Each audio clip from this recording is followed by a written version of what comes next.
All things WNBA. Peace out. In a seismic moment for the WNBA, the Indiana Fever unveiled a revelation that sent shockwaves through the league. After weeks of cryptic silence, head coach Stephanie White broke her reticence, sharing jaw-dropping details about Caitlin Clark's first 10 minutes back at practice.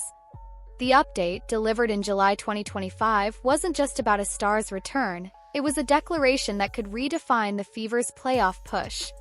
Clark, the league's electrifying phenom, had been sidelined by a persistent groin injury, leaving fans in a frenzy of speculation. But Monday's practice footage, dropped by reporter Scott Agness, changed everything, showing Clark in full gear, moving with purpose. What White revealed about those pivotal minutes wasn't just a status update. It was a glimpse into a turning point for a team teetering on the edge of greatness. For 3 weeks, Fever fans endured a maddening void. Clark, the 2024 WNBA Rookie of the Year, vanished from the court after a right groin injury flared up during a July 15 win over the Connecticut Sun. She'd already missed 11 games this season, 10 regular season contests and the Commissioner's Cup final, due to a string of injuries: a left quad strain in May, a left groin issue in June, and now this. The silence from the Fever was deafening. No clear timeline, no detailed updates, just vague assurances that drove social media into a speculative spiral. Clark, who'd never missed a game in her storied Iowa career, sought answers from New York specialists, missing the All-Star game in her home city of Indianapolis.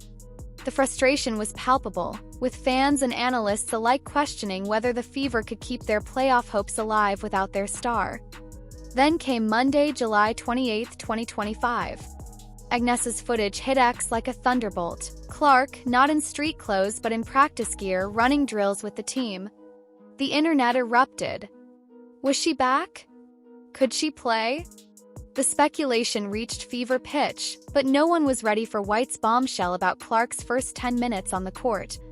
Inside Gainbridge Fieldhouse, the atmosphere was electric. Players, coaches, and medical staff watched Clark's every move, every cut, jump, and sprint scrutinized like a high-stakes audition. This wasn't just practice. It was a make-or-break moment for a team clinging to 6th place at 12-11, with the Western Conference giants looming. Clark's return could shift the Fever from scrappy contenders to legitimate threats, but only if she was truly ready. Sophie Cunningham, dubbed Spicy Sophie, had emerged as the Fever's enforcer in Clark's absence. Her transformation from role player to social media star was meteoric, her Instagram following surging past 1.2 million after she fiercely defended Clark against the Suns' physical play. "No one likes us," she told reporters, embracing the team's underdog mentality. "Everyone in our locker room, that's all we can lean on." The Fever rallied, even clinching the Commissioner's Cup without Clark. But Monday's practice revealed something more, a shift in the team's soul. White, known for her meticulous approach, observed Clark with laser focus. The medical staff hovered, clipboards ready, as Clark attacked drills with her trademark ferocity. The hesitation that marked her earlier returns was gone. This was the Caitlin Clark who'd shattered WNBA assist records, the one who'd led Iowa to national prominence. White's revelation was stunning. During those 10 minutes, Clark didn't just participate, she dominated. She demanded the ball in isolation, attacked contact without flinching, and played through bumps without glancing at the bench. This wasn't a player easing back. This was a star with something to prove. White had been clear from the start: no minutes restrictions. Clark echoed the sentiment, insisting she'd either play full throttle or not at all. It was a risky stance, defying conventional injury management, but it reflected Clark's relentless DNA. She'd rather sit out than play at half speed, a mindset that resonated with fans but raised stakes for a team eyeing the playoffs. The Fever's schedule, brutal matchups against the Liberty, Aces, and Lynx, demanded nothing less than Clark at her peak. Behind closed doors, White and Clark's 20-minute conversation post-practice was a turning point. Sources described White emerging with a rare smile, a sign something had shifted. Coaching staff huddled, tweaking game plans and rotations. Kelsey Mitchell, who'd shouldered the scoring load with over 20 points per game in Clark's absence, saw it too, relief mixed with excitement. "The band's getting back together," she reportedly said. hinting at the Fever's restored potential.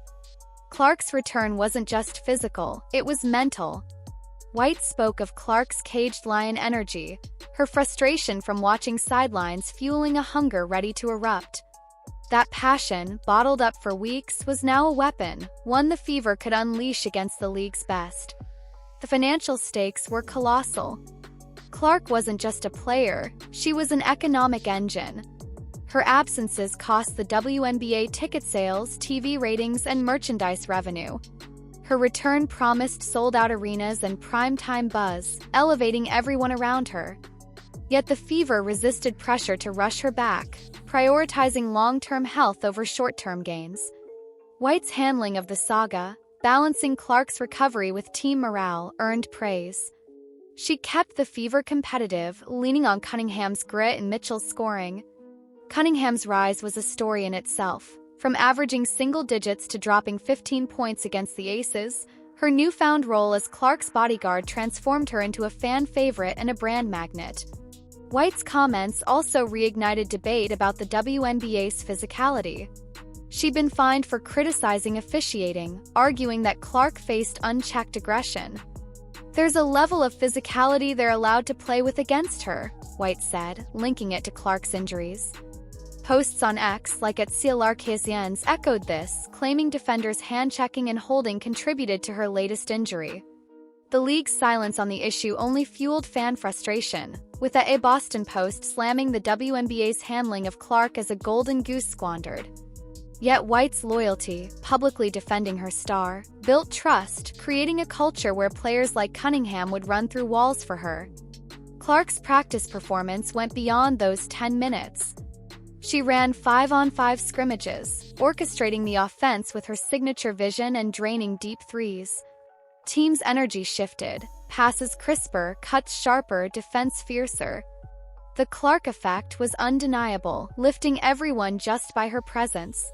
Her willingness to embrace contact signaled a psychological breakthrough, a refusal to be defined by injury.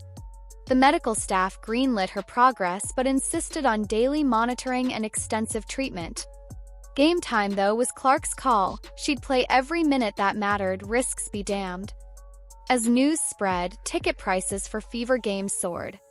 Fans who'd lost hope now believed again, the secondary market buzzing with anticipation. The upcoming Chicago game became must-watch TV with questions swirling. Would Clark suit up? Could she play unrestricted? The Fever's gauntlet of games against top teams promised revenge narratives and high-stakes battles. Clark's chemistry with Cunningham added intrigue. A playmaker and an enforcer united by adversity could redefine the team's identity. White's revelation marked a pivot from uncertainty to belief, a signal that the Fever were no longer just surviving, they were ready to strike. The story is far from over. Clark's comeback, the Fever's playoff push, and the league's response to her physical treatment will shape the WNBA's narrative. For now, the focus is on Chicago, where Clark's return could ignite a new chapter. Drop your predictions below. How many points will she score? Hit like, subscribe, and the notification bell for full coverage of this unfolding drama.